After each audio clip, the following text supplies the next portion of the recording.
So welcome everyone. A little bit about me. I'm doing robotics, right? And I heard there's a web developer here, maybe some other developers. And developers, you will know that you have like SDKs, right? So there's like some functionality, you get the interface and you can interact with it. And in the digital side, that's totally normal. Like you have like Azure SDK, etc., right? And the thing is, in robotics, we're now pushing towards that we also need to get a physical SDK so that the digital systems can interact with the physical world. And this is what I'm building on. So you can imagine if you have like a 3D space, you will need to understand that and then make it interfaceable. So you can think about if this is a power plant, essentially what you want to do is you want to understand the power plant, recognize the objects. So if we just go back, so you have like a transformer, fences, etc. You want to somehow capture them and then turn them into actual data that you can process, right? So this is like the interface between the physical AI and like the digital systems. And that's what I've been working on. If you look at this is a point cloud. A point cloud is a picture with where the pixels have a 3D space. And you can see it's like 3D space, right? So when I was working at my home, at my desk here. And you can see that all of these little dots are all around the place.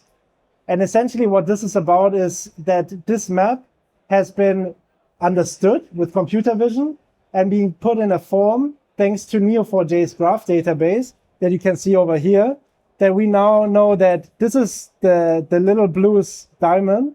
That's the room. And in the room, there's a lot of objects that you can see, right? So if we like look around, there's like a jar, open shelf, blanket, etc. And if we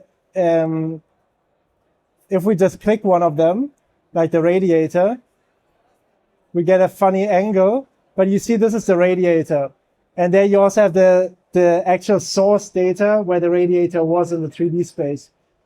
So what is actually happening is that we took like all of this information. So these point clouds are like huge amounts of information, and we compress them down into a format that we can now actually query against them like a database super quickly, right? And that's essentially what I'm doing. And now the live demo is that we can actually do one together. So let's call this new one live demo. We create a new project. And then we start capturing. So this is the camera. Just quickly say hello. We'll just keep it very short. And then we stop it. And then now we will get a live capture. While this is processing in real time, hopefully, I can just give you a little bit of the implications of that. So NVIDIA, for example, they have a huge robotics part, right? And the point is that robots, and I've been working with robots, so we've been doing Boston Dynamics, Spot, quadrupeds, deployments all over Germany and DACH region. And the thing is, the hardware is really capable. So the robots can walk, they don't fall, they can go into rough terrain. But if they don't understand the context of which they operate, you have to hard code everything. You have to hard code that the robot has to go from point A to point B. And this is all just not a general solution. And if we want to go into a world where you have billions and millions of robots, the robots need to have an understanding of their surrounding dynamically, right? So when you use ChatGPT, you throw in your context, your documents, etc., and that is the context. And for robots, this has to be the world understanding and the maps around them. Okay, so here you can see we got a rough point cloud. Do you recognize yourself here? More or less, more or less. We can also move in a little bit. But yeah, so this is you right now. This is the unprocessed raw data, right? And right now you can see this is like being analyzed with AI so that we can actually create the graph that is giving us the context. This might take a little bit of a time. So I can tell you a little bit more about robotics. By the time this is hit, you will be indexed and then we can search you really quickly. When you look now about robots, has anybody seen the stand over there? There's a humanoid and he's just sitting around. And I was talking to them, and they don't actually use them at all because it's very complicated to do. And we've been doing a couple of operations where the robots actually being used today is in predictive maintenance. For example, in a nuclear power plant, we deployed a Boston Dynamics quadruped, and this one is just walking the same route every day at point A and point B of the nuclear reactor. He takes a picture, and then over time, they just take essentially the same picture, and over a year, they see, does our nuclear power plant reactor have a crack now? And that's kind of the state of the art of the robots that interact with the world. But to make them smarter and to say, okay, now check the nuclear reactor, and now check the fences, and now check if the security process has been breached. For that, you need to have the semantic understanding of your environment around you, right? And there's a lot of things going on. There's a couple of humanoid companies in Germany now with Neo4j. If anybody knows Neo4j, they just raised 2.4 billion euros in Germany to make a humanoid to deploy that in manufacturing. And they have different challenges, but one of them is to get the robot to be controlled. And the other thing is to give the robot actually a brain and a memory. And this is more on the memory side, that the robot can actually understand the context and, essentially reason about its environment. Yeah. So this is about to be finished up. If we're lucky in a few seconds, we can then, So now we have it live and shiny, and we're just very far away. Let's see if we can zoom in. Okay, now it's a bit clearer, right? Let's see, yeah. Okay, so we just created this. This is the index of you sitting in front of me and the context of it. So this is all connected to this booth. That's the location here. And you are all the objects in this graph, essentially. And if we want, we can now check. We have a person here, right? We have a person there, a person here. Where's the gentleman here looking at us? And so this is all indexed. And we also have like sub-segments, like a pans. There was a pans, this pans over here, actually. And essentially, this gives you like an understanding. So this is one of the side. But now you know you don't want to click around, etc., right? So this is the base format, the base information to now use ChatGPT to query against it. So we could now ask something like, one second, we're going to ask where the pants are, okay? So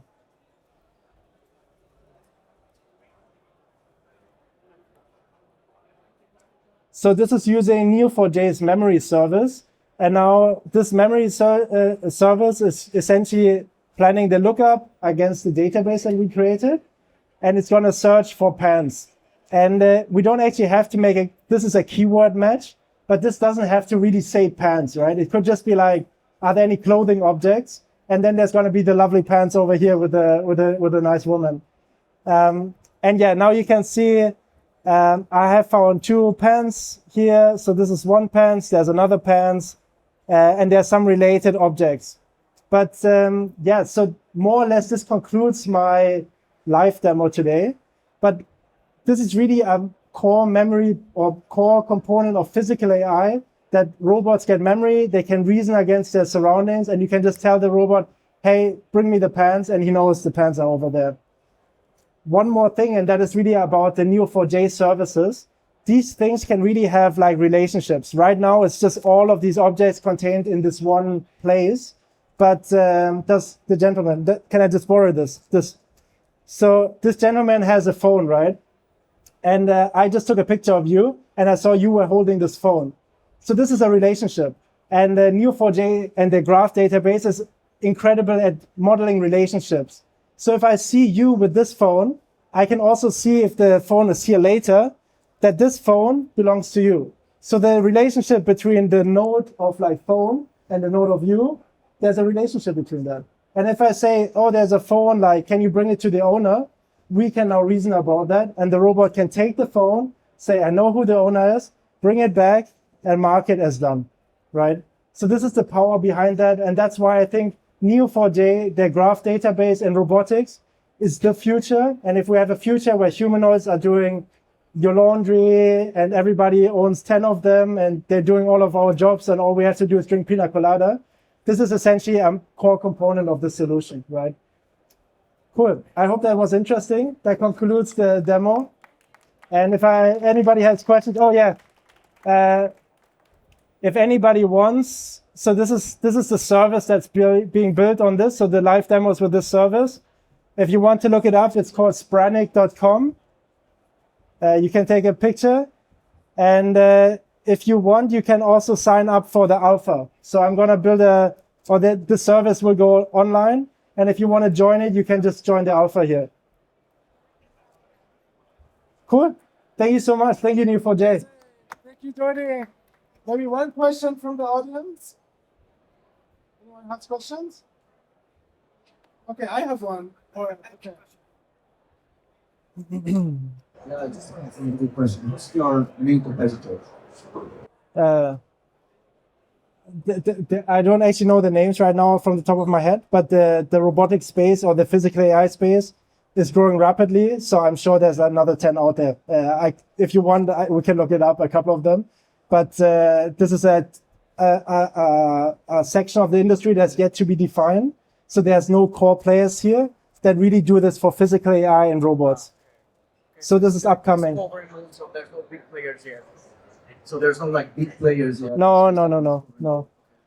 You just have to think like the real agile robotics, like mobile robotics that is with people outside of factories, that doesn't really exist today. And it is an industry that is upcoming, right? So this is like no industry player is really settled in this space yet. Yeah.